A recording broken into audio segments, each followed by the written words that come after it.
যারে এক জনমে ভালোবেসে ভরবে নাই মন,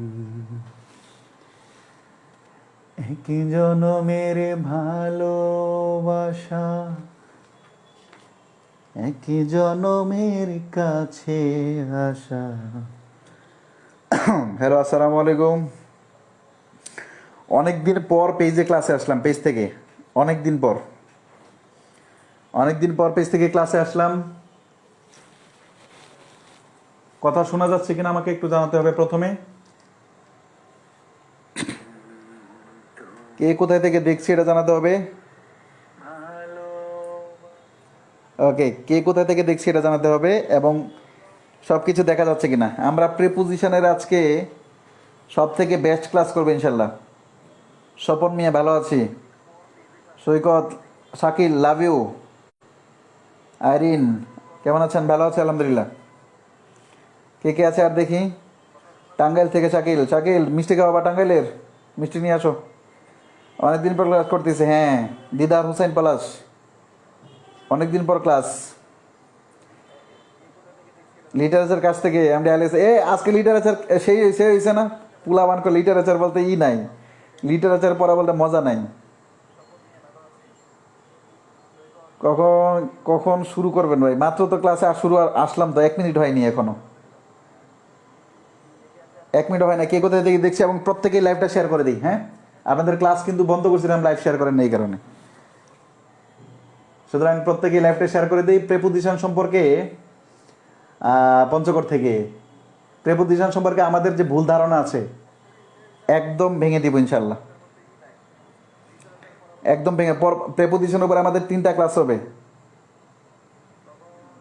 নাহিদ আলম সাভার ভাই কেমন আছেন? ভালো আছি ভাই। নওগাঁ একবার জীবনে গেছিলাম। হ্যাঁ, আচ্ছা, ওকে, শেষ হয়েছে সেই লিটারেচার ক্লাস। হ্যাঁ ইনশাল্লাহ, লিটারেচার ক্লাস হচ্ছে আমাদের গ্রামারের মতো করেই ইনশাল্লাহ করে তোলা হবে ইনশাল্লাহ, একটু সময় হবে। আচ্ছা, নাটোর থেকে রাবিয়া, এই তো কষ্ট। এই মৌসুমি যে আপনি যে ডেডিকেশনটা দিচ্ছেন, এই ডেডিকেশনে বোঝা যায় ইনশাল্লাহ ভালো কিছু হবে। লিটারেচার গল্প করে আসলাম, আমরা গল্প করে আসলাম, কিন্তু আমরা শিখে ফেললাম ইনশাল্লাহ। ঠিক আছে, আচ্ছা, প্রত্যেকে আমরা আমাদের একজন করে, এটা কি এইসিসি এর ক্লাস, আজকে এইসিসি যা আছে সব করেন। বেসিকের ক্লাস হবে, প্রেপোজিশনের বেসিকের ক্লাস হবে। প্রেপোজিশনের আমাদের টোটাল 3টা ক্লাস হবে। আহসান কবি, থ্যাংক ইউ। হ্যাঁ, কোনো দরকার নেই, আমার শুধু একটু ভালোবাসা দিলে হয়। প্রত্যেকে একটু শেয়ার করে দেন। আগের বার শুধু ক্লাস বন্ধ করছিলাম শেয়ারের অভাবে, আপনারা শেয়ার করেন না। আমরা চাই আজকে একদম সবাই ক্লাসটা শেয়ার করে দেন। অ্যাটলিস্ট 2-4জন 5জন বন্ধুকে আমরা একটু জানাই দিই ইনশাল্লাহ। আমরা আলোচনার ধার প্রান্তে চলে যাই ইনশাল্লাহ। প্রথম কথা হচ্ছে একদম খাতায় নোট করবেন, খাতায় নোট করবেন। আমি আমি আমি আমি আশা করছি যে খুব চমৎকার একটা ক্লাস হবে, খুব চমৎকার একটা ক্লাস হবে এবং আমরা খুব ভালো কিছু শিখতে পারবো ইনশাল্লাহ। আমরা প্রচলিত যেই জিনিসগুলো শিখি তার থেকে আমরা ইনশাল্লাহ ভালো কিছু শিখতে পারবো ইনশাল্লাহ। আমি এই ব্যস্ততার ভিতরেও আমি চেষ্টা করেছি ওইভাবে স্লাইড তৈরি করার জন্য। খুব বেসিক থেকে আলোচনা করব। আমরা বাংলায় পদ পড়তে হয়। পদ বলতে কি, বাক্যের প্রত্যেকটি শব্দকে, অর্থবোধক শব্দকে এক একটা পদ বলা হয়, এরকম বলা হয়। বাংলায় যে জিনিসটাকে পদ বলা হয়, বাংলায় যে জিনিসটাকে পদ বলা হয়, ইংরেজি ওই জিনিসটাকে পার্টস অফ স্পিচ বলা হয়। একদম শকুনের কানের মতো করে খাড়া করে শুনতে হবে। বাংলায় যে জিনিসটাকে পদ বলা হয়, ইংরেজিতে ওই জিনিসটাকে কি বলা হয়? পার্টস অফ স্পিচ বলা হয়। পদ কত প্রকার? বিশেষ্য, বিশেষণ, সর্বনাম, অব্যয়, ক্রিয়া। এটা ওল্ড মডেল। নতুন গ্রামার বইতে পদ বিভিন্ন প্রকার, আরো কিছু 8 প্রকার মনে হয় দেয়া আছে। তো সুতরাং প্রথম কনসেপ্ট হচ্ছে যে প্রেপোজিশন হচ্ছে আমাদের পার্টস অফ স্পিচের। বাংলায় যেমন পদের একটা অন্তর্ভুক্ত হচ্ছে আমাদের বিশেষ্য, বিশেষণ, সর্বনাম, এগুলো যেমন এক একটা পদের নাম, ঠিক তেমনি ইংরেজিতেও পদ আছে। ইংরেজির পদটাকে ইংরেজির মতো বলা হয়, এটাকে পার্টস অফ স্পিচ বলা হয়। ইংরেজির পদটাকে কি বলা হয়? এটাকে পার্টস অফ স্পিচ বলা হয়। আর এই পার্টস অফ স্পিচের একটা পার্টস অফ স্পিচ হচ্ছে প্রেপোজিশন, যার বাংলা নাম হচ্ছে পদান্বয়ী অব্যয় অথবা সম্বন্ধসূচক অব্যয়। প্রেপোজিশন এর বাংলা নাম হচ্ছে কি বলুন তো, পদান্বয়ী অব্যয় বা সম্বন্ধসূচক অব্যয়। যেহেতু পদান্বয়ী অব্যয় সম্বন্ধসূচক অব্যয়, এই জন্য আমাদের প্রেপোজিশন মূলত অব্যয়ের কাজ করে। কার কাজ করে বলেন তো? অব্যয়ের কাজ করে। তাই চলেন আমরা প্রেপোজিশনটি কি এটা বোঝার জন্য আমরা একটা 4টা উদাহরণ নিয়েছি, এই 4টা উদাহরণ থেকে একটা ডেফিনিশন বানাবো। 4টা উদাহরণ নিয়েছি এই জায়গায়, 4টা উদাহরণ থেকে আমরা একটা ডেফিনিশন নেব। আমরা লিখেছি mister Bose is going to England, England যাচ্ছে। এই প্রথম সেন্টেন্সের ইংল্যান্ডটা হচ্ছে নাউন, এটা নিয়ে আমাদের কারো কোনো সন্দেহ নাই। তার মানে এটা কি পাইলাম বলেন তো? নাউন পাইলাম, NOUN, নাউন। আচ্ছা, এরপরে আই হ্যাভ বট, আমি কিনে এনেছি এন আমব্রেলা ফর ইউ, এই ইউটা হচ্ছে প্রোনাউন, PRONOUN, প্রোনাউন। 3 নাম্বার সেন্টেন্সে he lives in a village, এটা নাউন আমাদের, সরি ভিলেজটা নাউন, এটা হচ্ছে কি বলেন তো আমাদের ডিটারমিনার বা অ্যাডজেক্টিভ। কিন্তু এই দুইটা মিলে হচ্ছে আমাদের নাউন ফ্রেজ, NOUN। ঠিক যেইভাবে লিখছি ঠিক এইভাবে লিখেন, noun phrase, PHRS, noun phrase. আচ্ছা, হি লাইকস টু ওয়াকিং, এখানে ওয়াকিং শব্দের হচ্ছে জেরান্ড,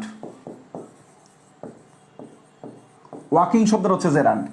এই যে 4টা সেন্টেন্স আছে, ঠিক 4টা সেন্টেন্সের পাশে আমি যা লিখছি, 4টা সেন্টেন্স লিখছি, 4টা সেন্টেন্সের পিছনে সাথে আমি যা লিখছি এটা আপনি লিখেন। তার মানে গতানুগতিক অর্থে আমরা এটা হচ্ছে টু আমরা জানি প্রেপোজিশন, ফর আমরা জানি প্রেপোজিশন, ইন আমরা জানি প্রেপোজিশন, টু আমরা জানি প্রেপোজিশন। প্রেপোজিশনকে টোটাল 5-6 ভাগে ভাগ করা হয়। আমরা এইখানে শুধুমাত্র একটা ওয়ার্ডকে প্রেপোজিশন দেখছি, টু কে। আমরা একাধিক ওয়ার্ডও প্রেপোজিশন হয়, মনে রাখতে হবে, একাধিক ওয়ার্ডও প্রেপোজিশন হয়। তাই প্রেপোজিশনের ডেফিনেশন বা প্রেপোজিশন জিনিসটা কি এটা যদি আমি বলতে যাই, তো বলতে যে বলা হয় প্রেপোজিশন হচ্ছে এমন একটি ওয়ার্ড বা ওয়ার্ডের সমষ্টি, মানে একাধিক ওয়ার্ড দিয়েও প্রেপোজিশন হয়, যেটা আমি প্রেপোজিশনের প্রকারভেদে একটু পরেই পড়াবো। প্রেপোজিশন হচ্ছে এমন একটি ওয়ার্ড বা ওয়ার্ডের সমষ্টি যা নাউন বা প্রোনাউন অথবা নাউন ফ্রেজ অথবা জেরান্ড এর পূর্বে বসে বাক্যের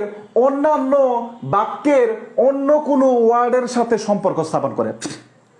প্রেপোজিশন হচ্ছে এমন একটা ওয়ার্ড বা এমন কিছু ওয়ার্ড যা নাউন, প্রোনাউন, নাউন ফ্রেজ বা জেরান্ড এই 4টার পূর্বে বসে, কার পূর্বে? Noun, pronoun, noun phrase, gerund এই 4টার পূর্বে বসে বাক্যের অন্য ওয়ার্ডের সাথে সম্পর্ক স্থাপন করায়। বাক্যের অন্য ওয়ার্ডের সাথে কি করে? সম্পর্ক স্থাপন করে। এই কারণে প্রেপোজিশনটাকে রিলেটিং ওয়ার্ড বলা হয়, RELATING, রিলেটিং ওয়ার্ড বলা হয়। কেন রিলেটিং ওয়ার্ড বলা হয়? কারণ এটা কি সম্পর্ক স্থাপন করা হয়। এটা কিন্তু বিগত বছর একটা প্রশ্ন, যে প্রেপোজিশন কি মডিফাইং, রিলেটিং, কানেক্টিং? না, কানেক্টিং না, কানেক্টিং তো কনজাংশন দিয়ে করা যায়। কিন্তু প্রেপোজিশন কার পূর্বে বসে? এই নাউন, প্রোনাউন, নাউন ফ্রেজ বা জেরান্ড এই 4টার পূর্বে বসে বাক্যের ওই ওয়ার্ডের সাথে পূর্ববর্তী যে কোনো একটা ওয়ার্ডের সম্পর্ক স্থাপন করে, পূর্ববর্তী ওয়ার্ডের সম্পর্ক স্থাপন করে। তার মানে যদি কোনো ওয়ার্ডকে আমরা যেগুলোকে প্রেপোজিশন হিসেবে জানি, ওটা যদি প্রেপোজিশন হইতে হয়, প্রেপোজিশন বসে কার পরে? প্রেপোজিশন বসে যদি কোনো একটা প্রেপোজিশনকে প্রেপোজিশন হইতে হয়, তাহলে এরপরে অবশ্যই একটা নাউন থাকতে হবে, অথবা একটা নাউন ফ্রেজ থাকতে হবে, অথবা একটা প্রোনাউন থাকতে পারে, অথবা একটা জেরান্ড থাকতে পারে। এই 4টা থাকলে প্রেপোজিশন হবে। এই 4টা যদি না থাকে তাহলে ওইটা আর প্রেপোজিশন হবে না। এই 4টা যদি থাকে তাহলে প্রেপোজিশন হবে, আর এই 4টা যদি না থাকে তাহলে প্রেপোজিশন হবে না। তাহলে এই প্রেপোজিশনটা অন্য পার্টস অফ স্পিচ হিসেবে কাজ করবে। এতটুকু লিখা হলো কিনা এবং বুঝতে পারলাম কিনা? যদি লিখা হয়ে থাকে আমরা ডান লিখবো, বুঝতে পারলে আমরা ক্লিয়ার লিখবো, তার মানে দুইটা একসাথে লিখবো, ডিসি লিখে দেবো একদম ডাইরেক্ট ক্লিয়ার, বুঝাইতে পারলাম? আপনি লিখবেন ডান ক্লিয়ার, মানে লিখা হয়েছে ক্লিয়ার, এটা লিখেন। এর ব্যতিক্রম আছে, আমি পরবর্তী স্লাইডে যাব, দ্রুত লেখেন।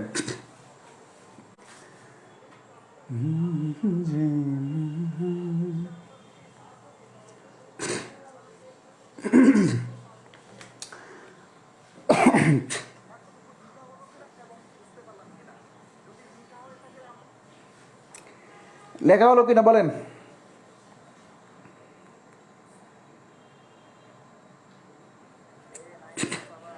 আমরা 500 জন ক্লাস দেখছি, কিন্তু ক্লাস শেয়ার করছি আমরা মাত্র কতজন বলেন তো? এই পেইড বেসের আনপেইড বেসের যারা আছেন সবাই ক্লাসটা শেয়ার করে দেন। বয়না কি খবর? ডিসি লেখেন, ডিরেক্ট ক্লিয়ার, ডান ক্লিয়ার। মাত্র 87 জন ক্লিয়ার করছে, একদম সবাই একটু শেয়ার করে দেন। সবাই শেয়ার করে দিলে আমাদের এই সংখ্যাটা হয়তো 1000 জন হয়ে যেতে পারে, অনেকেই উপকৃত হবে। এবং আমি গ্যারান্টি দিয়ে বলছি যে শিওর থাকেন যে প্রিপোজিশনে এরকম ক্লাস আপনি করেননি।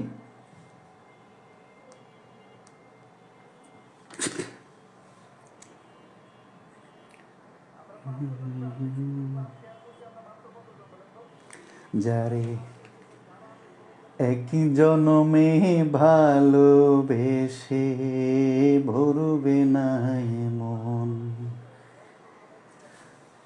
এক জনমের ভালোবাসা, এটা গেল প্রথম কনসেপ্ট। তাহলে প্রথম কনসেপ্ট যদি আমি 1 মিনিটে সামারি করে যাই, প্রেপোজিশন হচ্ছে এমন একটি ওয়ার্ড, প্রেপোজিশন হচ্ছে এমন একটি ওয়ার্ড বা ওয়ার্ডের সমষ্টি যেটা বসবে নাউনের পূর্বে অথবা প্রোনাউনের পূর্বে অথবা নাউন ফ্রেজের পূর্বে অথবা অথবা জেরান্ডের পূর্বে। তার মানে আমাদের প্রচলিত যে প্রেপোজিশনগুলো আছে, এগুলা প্রেপোজিশন হইতে গেলে আমাদের 4টা কন্ডিশন ফিল আপ করতে হয়। একদম প্রত্যেকে আপনি লিখেন, কয়টা কন্ডিশন বলেন তো? 4টা। আমি আর একটা স্লাইড বের করতে করতে আপনি লিখেন 4টা। আপনি যখন লিখবেন তখন আপনার ব্রেন এটা কাজ করবে যে না হ্যাঁ আমি লিখেছি 4টা। বোঝাতে পারলাম? আমি এটা লিখেছি 4টা, রাইট। পরবর্তী স্লাইডে যাব, পরবর্তী স্লাইডে যাব, এটা আমরা দেখার চেষ্টা করবো। আগে লিখেন কয়টা? 4টা। এর পরবর্তীতে এই জায়গায় আসেন।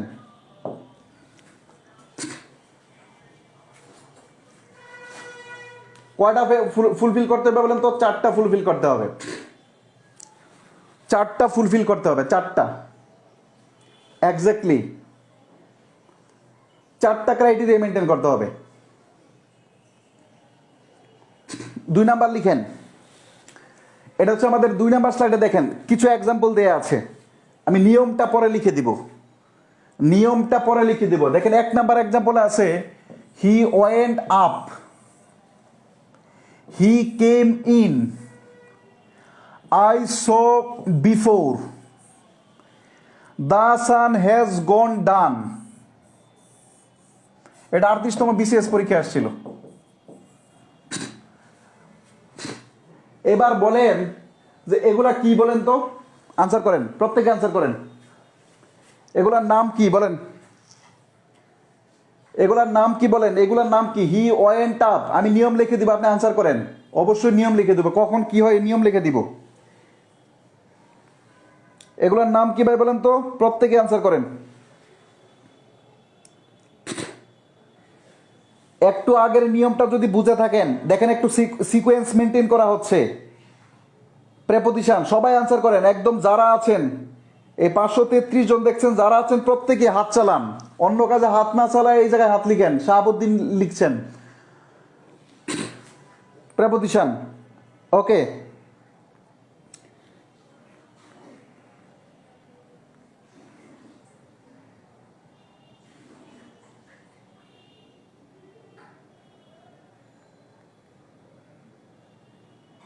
আচ্ছা, এবার আমার কথার উত্তর দিবেন। আমি বলেছি আপ, সাধারণত এটাকে আমরা প্রেপোজিশন হিসেবে জানি। ইন, এটাকে আমরা প্রেপোজিশন হিসেবে জানি। বিফোর, এটাকে আমরা প্রেপোজিশন হিসেবে জানি। ডাউন, এটাকে আমরা প্রেপোজিশন হিসেবে জানি। অ্যাবাউট, এটাকেও আমরা প্রেপোজিশন হিসেবে জানি।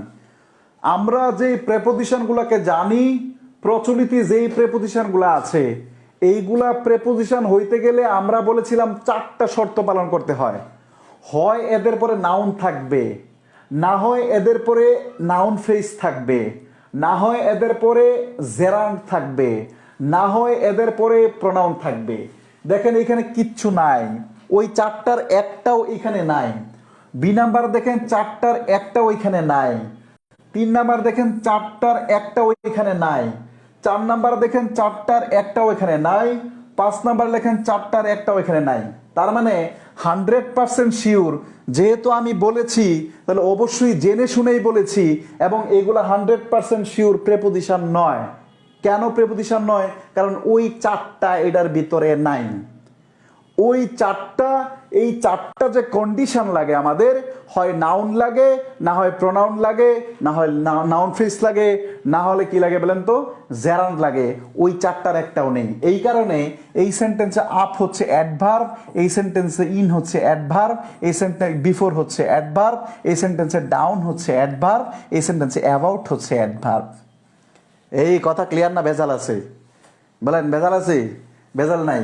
সুতরাং নিচে নিয়ম লিখবেন। নিচে নিয়ম লিখবেন কি জানেন?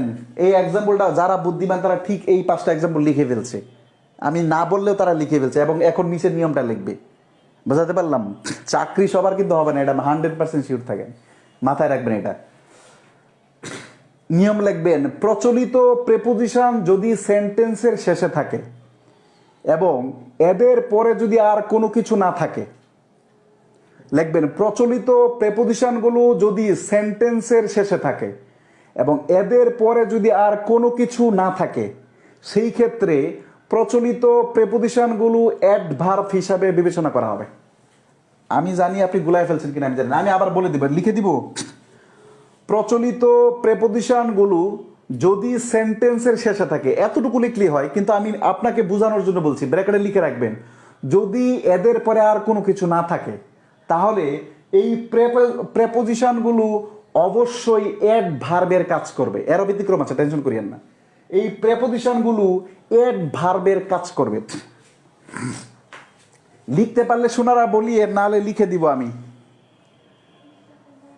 লিখতে পারলে বলিয়েন শোনারা, না হলে লিখে দিব।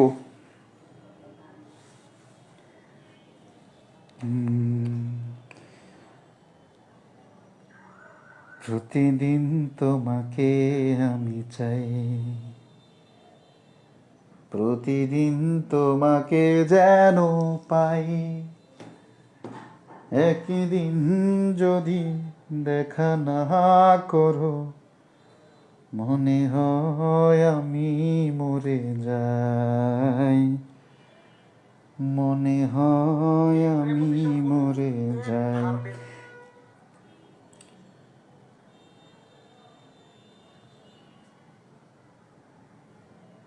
ক্লিয়ার? কোনো ভেজাল নাই? ওকে,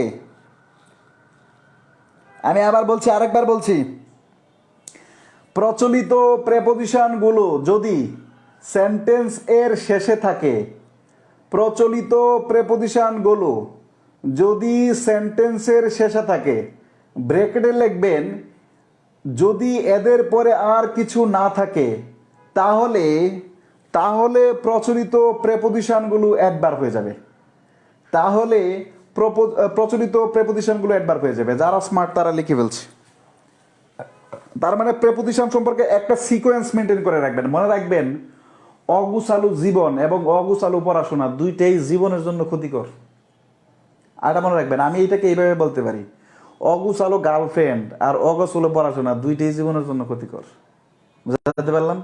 আপনার গার্লফ্রেন্ড যদি অগোছালো হয়, বিলিভ করেন, অথবা বউ যদি অগোছালো হয়, আপনি একদম শতভাগ গোছালো হলেও ঘরে ঢুকলি মনে করবে যে আপনি মনে হয় যে পুরান ঢাকার কোনো এক বাজারে ঢুকছে, সিরিয়াসলি। আর আপনার পড়াশোনা যদি এরকম হয়, পরীক্ষার আগে যদি আয় আয় আয় করবেন, আপনাকে বা কিছু লাভ নেই, মনে থাকবে না। ব্রেন সাজানো জিনিস পছন্দ করে। যদি এটাই হইতো তাহলে কম্পিউটারে কি করতে বলেন তো? তো কম্পিউটারে আপনার যে কোনো ডাটা যে কোনোভাবে দিলেই যেত, বিষয়টা এরকম কোনো ইরর দেখাবে, দেখবেন। সুতরাং সিস্টেম থাকা লাগবে। তো সিকোয়েন্সটা মেনটেন করেন, প্রথমে প্রিপোজিশন কেন হয় আর প্রিপোজিশন কেন না হয়, দুইটা সিকোয়েন্স শেষ করলাম। 3 নাম্বার চ্যাপ্টার, মানে নাটক পড়তেছি। প্রিপোজিশন যদি একটা নাটক হয়, তাহলে প্রথম পর্ব শেষ, দ্বিতীয় এপিসোড শেষ, এখন তৃতীয় এপিসোড। তুমি কি জানো খেলা শুরু, কি বলেন তো? খেলা শুরু। ও গুরু খেলা শুরু বলেন, ও গুরু খেলা শুরু। আনসার করেন। স্লাইডটা একটু বেশি বড় করে ফেলছি না, এটা ছোটো করে দেয়, বেশি বড় জিনিস আবার ভালো না, তাই তো? মানে মোটামুটি একটা সাইজের হইতে হবে, নাহলে তো ঝামেলা আছে। এখন প্রশ্ন বলেন, যেগুলো দেখবে না কাঠির মতো লম্বা, ওই দিন আমি মানে হলে উঠতে গেলাম, এক ছেলে হচ্ছে আপনার লিফটে উঠছে, তখন আমি চিন্তা ওর কাছে দাঁড়ায় আমার শিশু মনে হয়েছে। তা আরেক পাশে ছেলে বলছে, ওর মনে বন্ধু বলতেছে তুই কি আরো লম্বা হবে। ও লিফটে উঠছে কিন্তু মাথা এইভাবে নিচু করে, মানে আমার ডাবলই হয় কিনা আল্লাহ ভালো জানে, মানে আমি ওর এই মানে বুক সমান হই না। আমি চিন্তা করলাম যে এটাও মানুষ, ও কিন্তু অস্বস্তিতে আছে। আবার এরকম আছে যারা আমার ধরেন মানে মানে একটু বুকের নিচে পড়ে, তো এরকমও আছে। তো ওরা আবার ঝামেলা থাকে। মিডিয়াম কার বাইসা গেছে কারা? আমার মতো আপনার মতো যারা। Answer ready? এতক্ষণ যদি বুঝে থাকেন বলেন, এই বলেন, এটা এই জায়গায় প্রত্যেকে আনসার করবেন, রিল্যাক্স থাকবেন। আজকে যারা বিলিভ করবেন না, আজকে আমার লিটারেচার বেজের ছেলে মেয়েদের খুব একদম বিরক্ত। আমি জীবনে কোনোদিন লিটারেচার বেস পড়াইনি, এডি ফার্স্ট, মানে অনলাইনে আর কি। তা আজকে যা বললাম যে আমি বলছি যে লিটারেচার ক্লাসে মজা দিব আমি, বিলিভ করেন। লিটারেচার ক্লাস যারা করছে প্রত্যেকেই ম্যাক্সিমামের কাছে, সবার তো আর কমেন্টস দেখা সম্ভব হয় না, প্রত্যেকেই বলছে যে এতদিন মজা পাইনি, কিন্তু এখন এখন ভালো লাগতেছে। লিটারেচার মানে আমি পড়াইছি কি বলেন, ফাদার লাভ গোল্ড। বাবা কি কি পছন্দ করে জানেন? বাবা স্বর্ণ পছন্দ করে, এটা কিন্তু একটা নাটকের কোটেশন। এরপরে মানে আগামীকাল যেটা পড়াবো সেটা হচ্ছে ম্যাকবেথ বুক ফেয়ার থেকে ফ্লাওয়ার পারফিউম কিনে গাছের ছায়ায় এক ইডিয়টের সাথে দেখা করলেন। এই আপনার ম্যাকবেথ নাটকের আপনার টোটাল জিনিসটাই হচ্ছে আপনার কোটেশন শুরু হয়ে গেল। আপনি 2 বছর পড়াশোনা করছেন, শেক্সপিয়র থেকে অবশ্যই 3 নাম্বার থাকে, অবশ্যই 2 নাম্বার থাকে। এরপরে এটা হচ্ছে আপনার আরো বড় বিটিএস লাভার আছেন না আপনারা? এই বিটিএস একটা নাটকের quotation.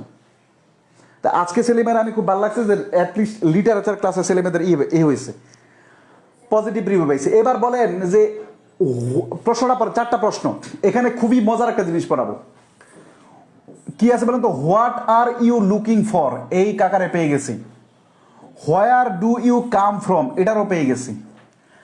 This is the girl, এখানে বয় লিখতে চাইছিলাম, পরে আমি চিন্তা করলাম যে বয়ের লাগে কথা কয়ে লাভ কি, তো এটাই বলি। This is the girl hmm I spoke to, ইহাই সেই মেয়ে যাহার সাথে আমি করেছিলাম, মানে গল্প করেছিলাম আর কি। হোয়াট ইজ হি লাইক, বোঝাতে পারলাম? এখন আমাকে বলেন, এই যে লাইক, এই যে টু, এই যে ফ্রম, এই যে ফর, এগুলা কি? প্রেপোজিশন না অ্যাডভার্ব? আনসার করেন, আমি নিয়ম লিখে দিব। এগুলা কিন্তু প্রত্যেকটাই বিগত বছরের কোশ্চেন।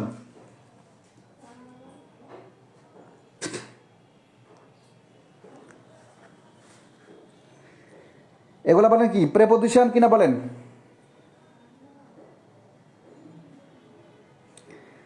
প্রেপোজিশন না অ্যাডভার্ব? দ্রুত বলেন। আপনারা শেয়ার করেন না, 155 জন শেয়ার করছেন।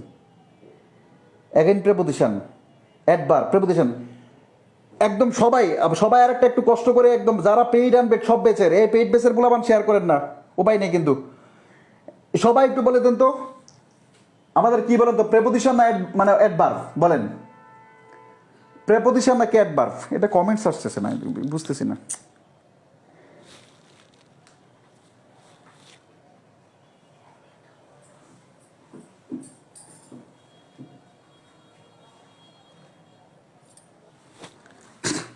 আচ্ছা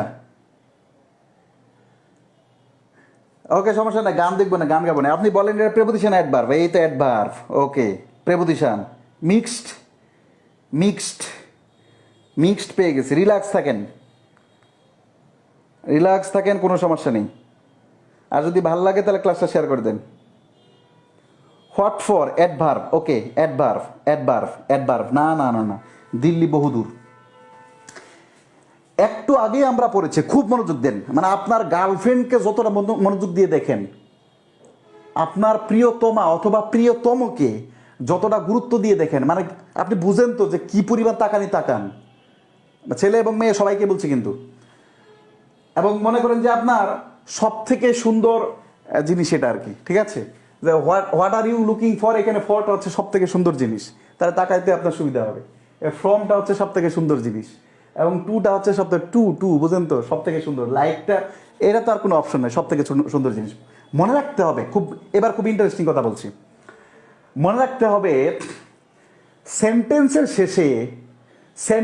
শেষে যদি প্রচলিত প্রিপোজিশন থাকে তাহলে শোনা ওগুলা প্রিপোজিশন হয় না, ওগুলা অ্যাডভার্ব হয়। কিন্তু যদি সেন্টেন্সের শুরুটা হয় রিলেটিভ প্রোনাউন অথবা ইন্টারগেটিভ প্রোনাউন দিয়ে, যদি সেন্টেন্সের শুরুটা হয় রিলেটিভ প্রোনাউন অথবা ইন্টারগেটিভ প্রোনাউন দিয়ে, তখন প্রিপোজিশন সবার শেষে বসে। দেখেন এই যে রিলেটিভ প্রোনাউন অথবা ইন্টারগেটিভ প্রোনাউন দিয়ে শুরু হয়েছে,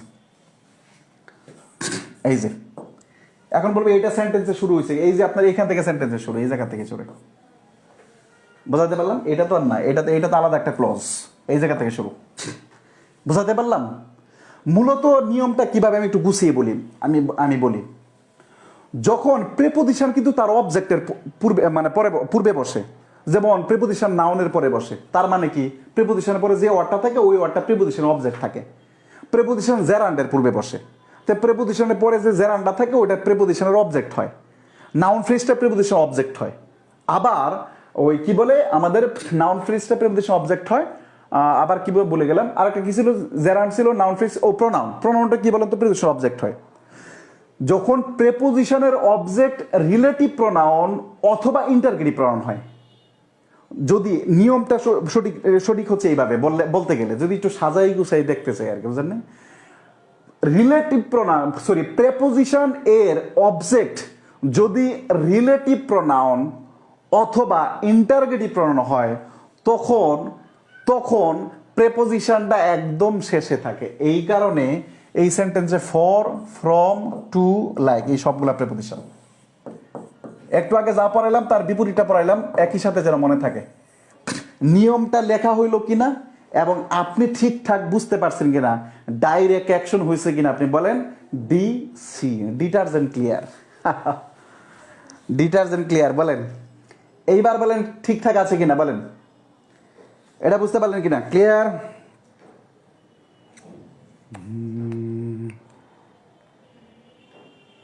বন্ধু আরে, কালকে রাত 1:30-2টার সময় একটা গান শুনছিলাম জানেন, রবীন্দ্রনাথের, এত সুন্দর গান। ক্লিয়ার কিনা বলেন? অনেকেই এই জায়গায় হয়ার যে অবজেক্ট এটা অনেকেই বুঝেনি নাই, তাদের জন্য একদম বেসিকের ক্লাস দরকার।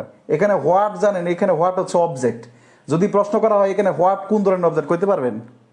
তো এটাও কিন্তু পরীক্ষায় প্রশ্ন আসছে, হোয়াট ডু ইউ লুক, মানে কি এরকম একটা প্রশ্ন ছিল। আপনারা what do you like most, এরকম একটা প্রশ্ন ছিল। এখানে হোয়াট কোন ধরনের অবজেক্ট, ঠিক আছে? তা আমরা বলছি এই জন্য সহজভাবে মনে রাখবেন যে ইন্টারগেটিভ সেন্টেন্স, অর্থাৎ আরো সহজভাবে বলছি, সেন্টেন্সের শুরুটা যদি ডাব্লিউএস ওয়ার্ড দিয়ে হয়, তাই এবং সেন্টেন্সের শেষে যদি আমাদের মানে থাকে প্রচলিত প্রিপোজিশনগুলো থাকে, তাহলে ওই প্রিপোজিশনগুলো প্রিপোজিশন হিসেবে ব্যবহৃত হবে। 3টা স্টেপ বলছি, এইবার বলেন ক্লিয়ার হলো কিনা। তুমি সুখ যদি নাহি পাও, যাও সুখের সন্ধানে যাও। তুমি সুখ যদি নাহি পাও,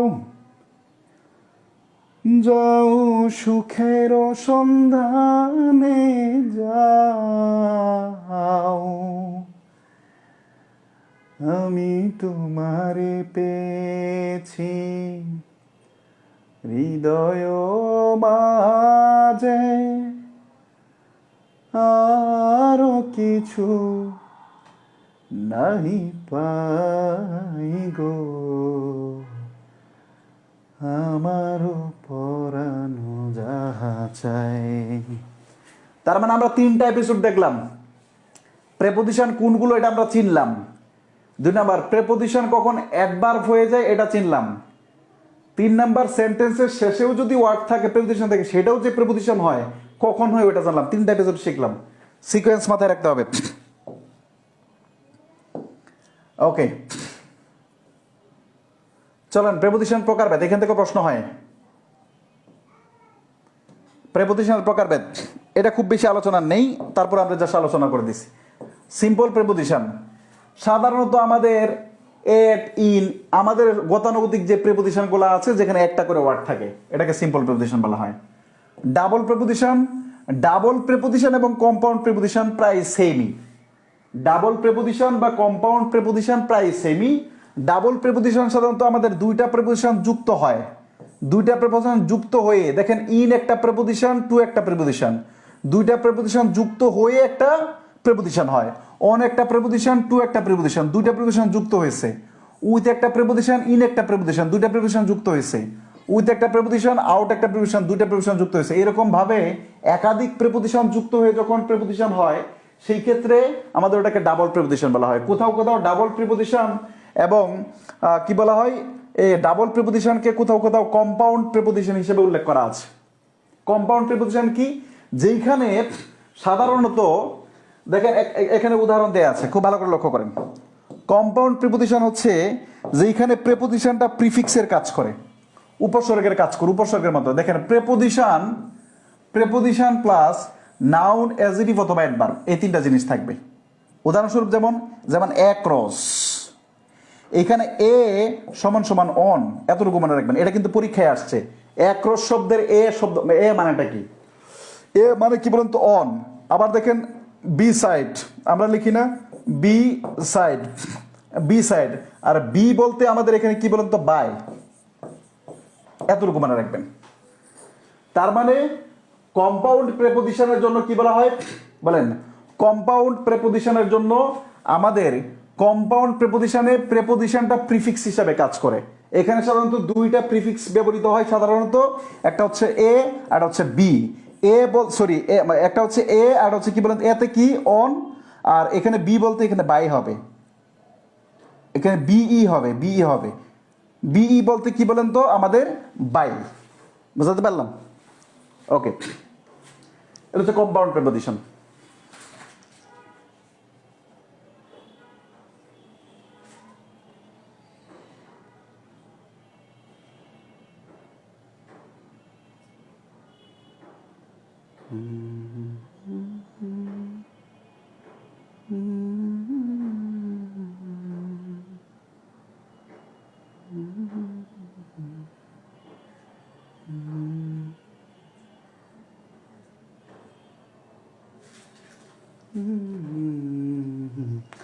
ওকে, 3 নাম্বার হচ্ছে আমাদের দেখেন ফ্রেজাল প্রিপোজিশন। 4 নাম্বার হচ্ছে ফ্রেজাল প্রিপোজিশন বা প্রেপোজিশনাল ফ্রেজ, একই কথা। ফ্রেজাল প্রিপোজিশন হচ্ছে, আপনি দেখেন দুটো এক্সাম্পল দেখেন তাহলে বুঝতে সুবিধা হবে। বাই ডিন্ট অফ, একাধিক শব্দ যুক্ত আছে, যেমন according to him. By dint of, যত প্রকার ফ্রেজ আছে একাধিক শব্দ যুক্ত আছে এবং শেষে একটা প্রেপোজিশন যুক্ত আছে এবং এটা একটা অর্থবোধক হয়। আমি বলছি একাধিক শব্দ আছে, যেমন অ্যাকর্ডিং এবং টু। দেখেন এখানে কি আছে বলেন তো, বাই, এরপরে ডিড নট, এরপরে অফ, একটা শব্দ লাস্টে একটা কি বলেন তো আরেকটা প্রেপোজিশন। তো এরকম একাধিক শব্দ থাকবে এবং লাস্টে যদি প্রেপোজিশন থাকে এবং এইটা মিলে যদি একটা অর্থ হয় তখন এটাগুলো কি বলা হয়? Phrasal preposition. সাধারণ অর্থে আমাদের যে প্রেপোজিশনাল ফ্রেজগুলো আছে, এই প্রেপোজিশনাল ফ্রেজগুলোই ফ্রেজাল প্রেপোজিশন হিসেবে ব্যবহৃত হয়। একটা প্রশ্ন আসছিল on account of, on the সেইক of, এই দুইটা এই সেন্টেন্সে কি হিসাবে ব্যবহৃত, কোন প্রেপোজিশন হিসেবে ব্যবহৃত হয়েছে? এটা ছিল আনসার, কি ছিল বলেন তো? Phrasal preposition. Okay, last participle preposition, খুবই গুরুত্বপূর্ণ প্রশ্ন। মনে রাখবেন পার্টিসিপল প্রিপোজিশন, পার্টিসিপল কি বলেন তো আমাদের টোটাল 3 ভাগে ভাগ করা হয়। পার্টিসিপল কি বলেন তো টোটাল 3 ভাগে ভাগ করা হয়।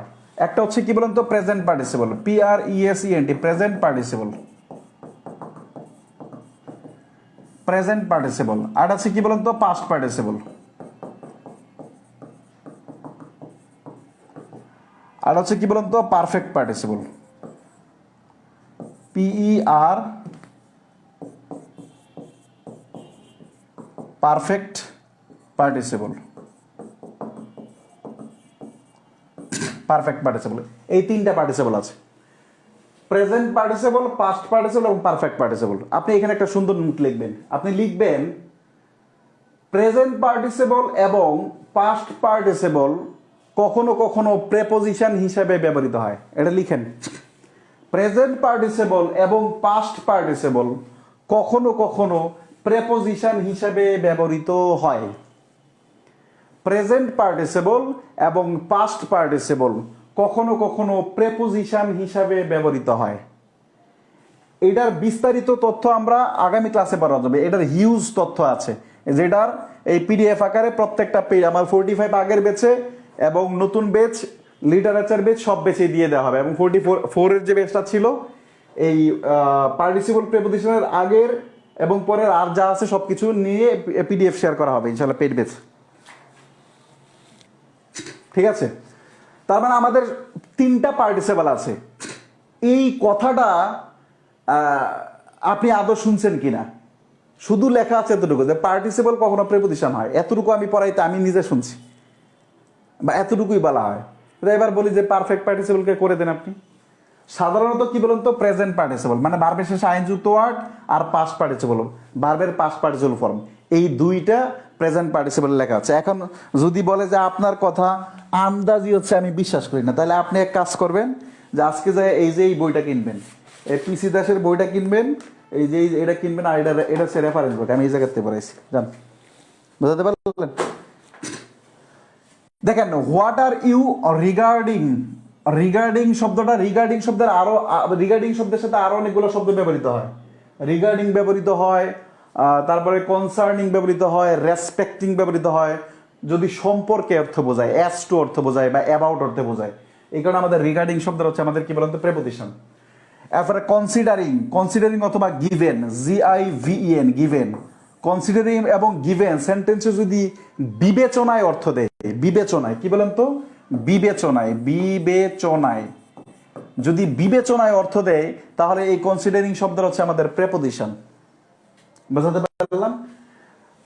দ্য রিভার ফ্লোস পাস্ট, এই পাস্ট শব্দটা যদি গন অর্থে দেয়, GONE, গন, গন মানে পেরিয়েছে, পেরিয়ে গেছে বা বয়ে গেছে, যদি এরকম হয়, পেরিয়ে গেছে বা চলে গেছে এরকম অর্থ হয়, তাহলে পাস্ট এবং গন এরা কি অর্থে ব্যবহৃত হয় বলেন তো? প্রেপোজিশন হিসেবে ব্যবহৃত হয়। এই পার্টিসিপল প্রেপোজিশনে আরো অনেকগুলা প্রেপোজিশন আছে, এটা বিস্তারিত হচ্ছে পেজ পেজে আপলোড দেওয়া হবে। ও আর একটা গুরুত্বপূর্ণ কথা, না গুরুত্বপূর্ণ কথা বলে আপনার ঝামেলা হবে, কিন্তু আমি আমার মনে হয় যে ক্লাসটা শেষ করে নিয়ে আগে তারপরে বলি, কারণ অনেকের জন্য মাথা ব্যথার কারণ হয়ে যায়। ডিসগুইস্ট প্রেপোজিশন, এটা মনে রাখেন, ডিসগুইস্ট প্রেপোজিশন, ডিসগুইস্ট প্রেপোজিশন ছদ্মবেশী, মানে প্রেপোজিশন নাই কিন্তু বাক্যে প্রেপোজিশন আছে। এখান থেকে প্রশ্ন আসছে পরীক্ষায়।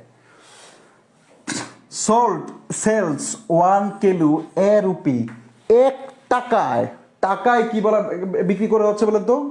টাকায়, টাকায়, টাকায় কি বিক্রি করা হচ্ছে বলেন তো? আমাদের লবণ বিক্রি করছে 1 কিলো টাকা, মানে 1 কিলো লবণ 1 টাকায় বিক্রি করা হচ্ছে।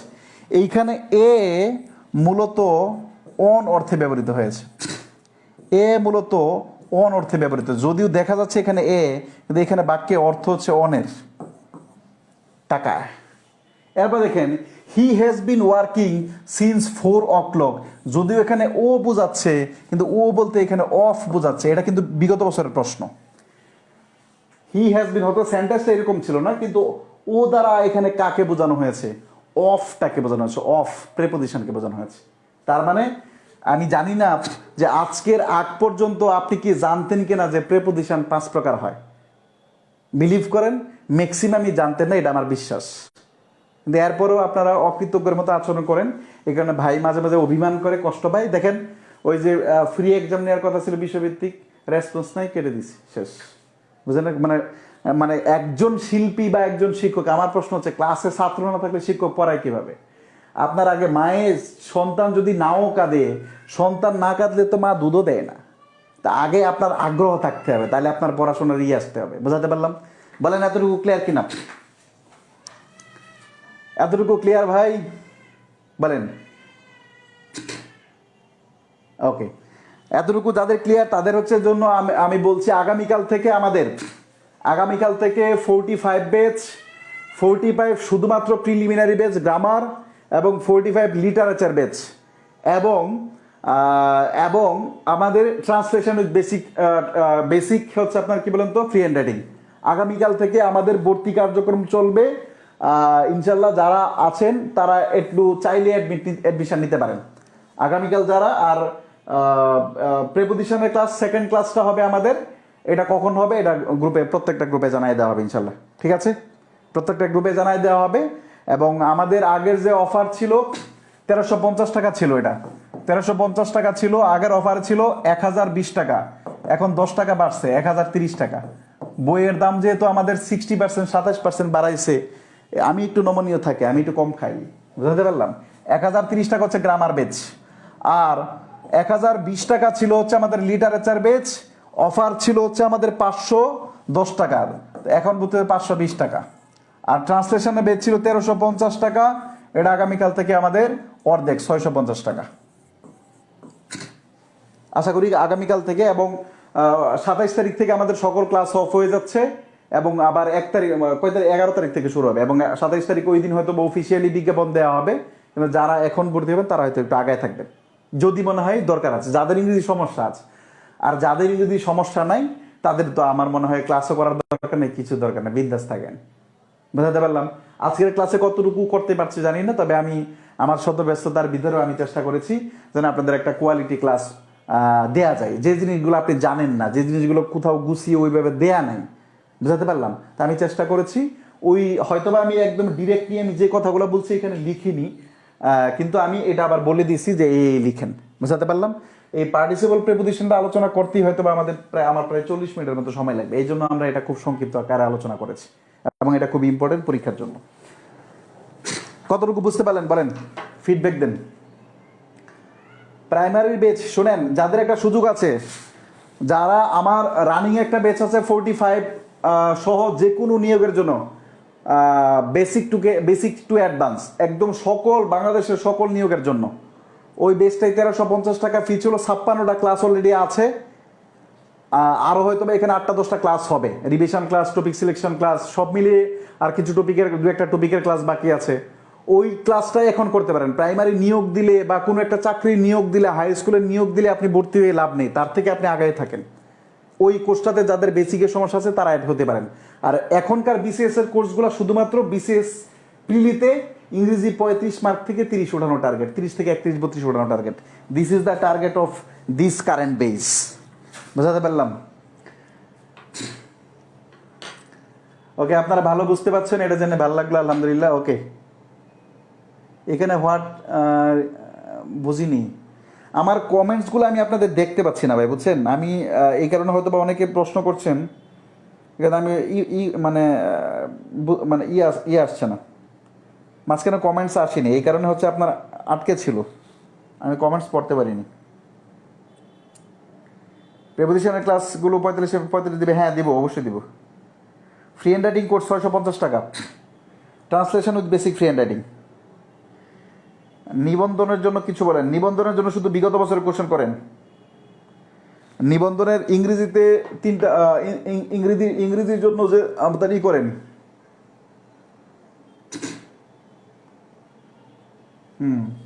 ইংরেজির জন্য বিগত বছরের প্রশ্ন করেন, বিগত 3 বছরের প্রশ্ন দেখেন নিবন্ধনে কোন কোন টপিক প্রশ্ন আসছে। অ্যাপ্রোপ্রিয়েট প্রিপোজিশন নিয়ে ক্লাস নেই আর কি, অ্যাপ্রোপ্রিয়েট প্রিপোজিশন মুখস্থ জিনিস। কি প্রশ্ন যে করেন ভাই, অ্যাড তো করেন না, কোথায় অ্যাড করি না বলেন? অ্যাডভান্স 1030 টাকা, বেসিক তো 56টা ক্লাস রেকর্ড আছে, দেখতে পাই না ভাই, কি আছে আমরা কেন দেখতে পাই না? গ্রামারে অ্যাডমিট হয়েছি কিছুদিন হইল 1020 টাকা দিয়ে। কোথায় অ্যাডমিট হয়েছেন? অ্যাড দেওয়া হয়তো অনেকেরই হয়নি। বা ক্লাসগুলো কি রাতে নেবেন? হ্যাঁ, রাত 9টায়, সকল ক্লাস রাত 9টায়। ট্রান্সলেশনের ক্লাস সংখ্যা কত? যদিও আমি ক্লাস বিবেচনায় পড়াই না, তবে ক্লাস 35, এখন যেহেতু ডিজিটাল বোর্ডে ক্লাস হচ্ছে হয়তো ক্লাস সংখ্যা কমতে পারে, 35-40টা।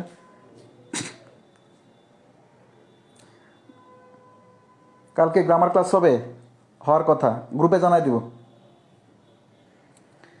না ইনবক্স করেন, প্রাইভেট টাইভেট এগুলো ইনবক্স করেন। ক্লাস কতটুকু বুঝতে পারেন এটা জানান,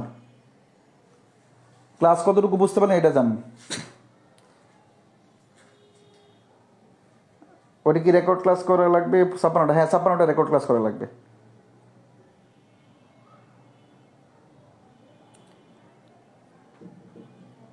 আমি গ্রামার অ্যাডমিট হচ্ছে কয়েকদিন আগে 1020 টাকা দিই। হ্যাঁ এই তো এখন 30 টাকা, 10 টাকা বাড়াইলাম।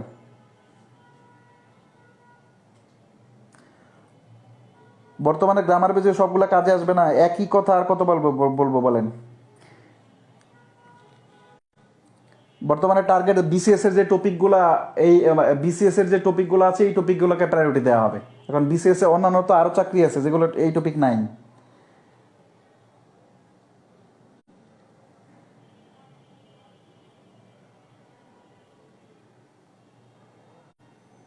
পাবেন পাবেন ইনশাল্লাহ পাবেন। ওকে, জানা পড়িতে পারলো, ধন্যবাদ। হ্যাঁ সকল গ্রামারে পিডিএফ আছে, প্রত্যেকটা পিডিএফ দেওয়া আছে। এটা বেসিক আলোচনা। হ্যাঁ আমাদের প্রেপোজিশনের উপরে আরো 2টা ক্লাস হবে, প্রেপোজিশনের উপরে আরো 2টা ক্লাস হবে, বুঝাতে পারলাম? প্রেপোজিশনের খুঁটিনাটির উপরে আরো বিষয়ে 2টা ক্লাস হবে, যেন আপনি এমনিতে আসলে পেরে যান। আর বাকি যেটা আসবে সেটা তো আমাদের অ্যাপ্রোপ্রিয়েট প্রিপোজিশন, সুতরাং ওইটা তো আমার পড়ানোর বিষয় না, বুঝাতে পারলাম? তারপরে অ্যাপ্রোপ্রিয়েট প্রিপোজিশন নিয়ে আমি একটা ক্লাস নিব, যে অ্যাপ্রোপ্রিয়েট প্রিপোজিশনগুলো কিভাবে সহজে মনে রাখা যায়, একটা দিয়ে কেমনে 10টা 20টা ইংরেজি সাহিত্যের মতো কি করে মনে রাখা যায়। আজকের মতো বিদায় নিচ্ছি, গুড বাই, আসসালামু আলাইকুম ওয়া রাহমাতুল্লাহ ওয়া বারাকাতুহু।